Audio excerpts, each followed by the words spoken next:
Bueno, pues reiteramos la pregunta porque es importante. ¿Están los demócratas matando con sus ideas y propuestas el sueño americano, pero incluso cuando atacan al multimillonario del grupo, Michael Bloomberg, el exalcalde de Nueva York? Porque los miles y millones de dólares que Bloomberg ha logrado hacer parecen incomodarlos y para defender sus ideas ponen como ejemplo incluso a los países nórdicos. Dicen ejemplo de socialismo. ¿Pero qué dicen allá? Denmark is far from a socialist planned economy. Denmark is a market economy. The Nordic model Dinamarca está lejos de tener un plan económico socialista. En palabras del primer ministro de Dinamarca en conferencia en Cambridge hace unos meses, Dinamarca es una economía de mercado. Bloomberg fue el favorito de los aspirantes demócratas en Nevada en lo que fueron sus ataques durante el debate. Dicen que la fortuna de Bloomberg, que supera la de 125 millones de estadounidenses más pobres, pues que su fortuna está mal y que resulta inmoral. Bernie Sanders ha dicho que no deberían existir los multimillonarios, pero ¿qué no una parte intrínseca del sueño americano es esa posibilidad de prosperar? Y el problema no es ese, sino las reglas del juego.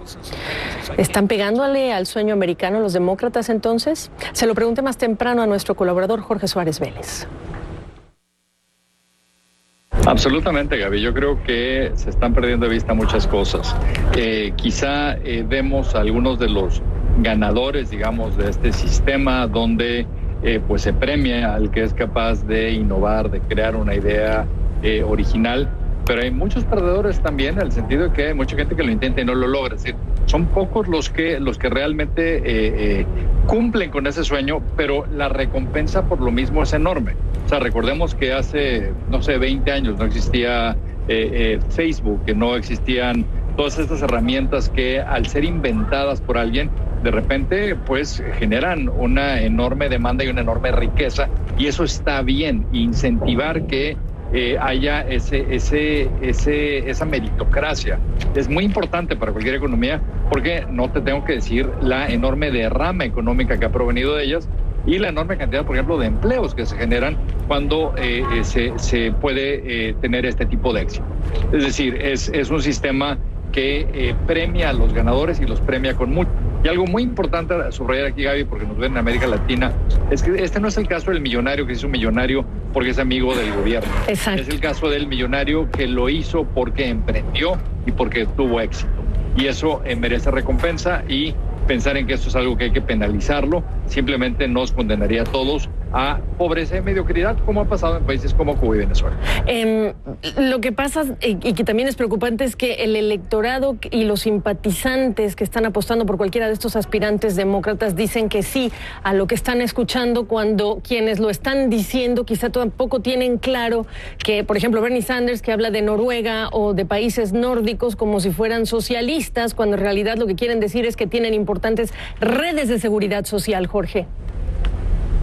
Dos cosas ahí, Gaby. No solo son países absolutamente capitalistas, sino que no es lo mismo un país con, una población relativamente pequeña y absolutamente homogénea, que un país de 300 millones de habitantes y que donde recibe, digamos, población de todo el mundo. 15% de la población de Estados Unidos no nació en Estados Unidos.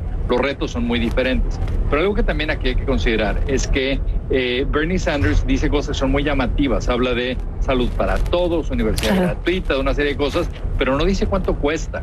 Y ayer en el debate, Pete Buttigieg trató de ponerle números, por ejemplo, simplemente el tema de Medicare for All, de esa salud para todos, y él estima que eso vale a la friolera de 3 millones de dólares al año. O sea que realmente estamos hablando de algo que fiscalmente es imposible lograr con la estructura como está hoy. Y lo último que te diría también en ese sentido, Gaby, es que el grueso del apoyo de Sanders proviene de los jóvenes. Y hay una frase que no he encontrado quién la dijo, pero estoy de acuerdo con ella, que dice que quien a los 25 años no es socialista no tiene corazón, pero quien a los 35 años lo sigue siendo no tiene cerebro. Y creo que va esto por ahí, donde creo que los jóvenes están dejando llevar por un idealismo que no tiene sustento y donde se están comparando con países que no son comparables. No tiene sustento porque no hay cómo financiarlo y porque no se hace la aritmética con ellos. Esa es la razón por la que no tiene sustento. Ahora, en un país que tiene a un Bernie Sanders, como dijo Bloomberg atinadamente, un socialista, el más famoso de todos, con 3 casas. Eso es algo que yo no entiendo por qué el señor Bloomberg no dijo ayer. O sea, de todos los que estaban ahí, el único que nunca ha vivido el gobierno es Bloomberg. Incluso cuando fue alcalde, él renunció a su sueldo e incluso ni siquiera vivía en la casa del alcalde. Es decir, ¿por qué no comparamos cuántos empleos ha creado alguien como él y cuánta riqueza ha creado en la mejor forma posible, donde el tipo de sistemas que creó este señor Bloomberg ha permitido que florezcan muchos otros negocios y ha empoderado, por ejemplo, a muchas de las entidades financieras pequeñas que no necesitaban hacer sus propios sistemas para ser competitivas porque podían utilizar el de Bloomberg. Entonces, yo creo que el impacto social que ha tenido este tipo de emprendedurismo es enorme. Y por si fuera poco, hay que ver lo que dona este señor. O sea, la riqueza que él ha acumulado la va a donar toda, ya lo dijo. Y veamos en ese sentido, por ejemplo, lo que han hecho otros, como es el caso de Bill Gates, donde los donativos para salud pública de la Fundación Gates son superiores a los que puede hacer el Banco Mundial. Claro. Es decir, han tenido un impacto real. Una vez más, este no es el capitalismo latinoamericano, donde en muchos casos sí las fortunas acaban quedando desproporcionadamente adentro de las familias, lo cual no critico, o sea, son estructuras sociales diferentes. Claro. Pero criticar esta como está, sí es muy mío. El crimen no son los multimillonarios, el crimen no es el capitalismo, son las reglas del juego, es prácticamente eso. Y ya no me da tiempo, Jorge, pero pues el presidente Trump con palomitas, me imagino yo, viendo el debate ayer, porque el resultado es estar feliz. Exactamente, la autodestrucción con ideas que ni siquiera están sustentadas. Qué gusto saludarte, gracias por esta aportación. Absolutamente. Muy saludos, Gaby. Chao.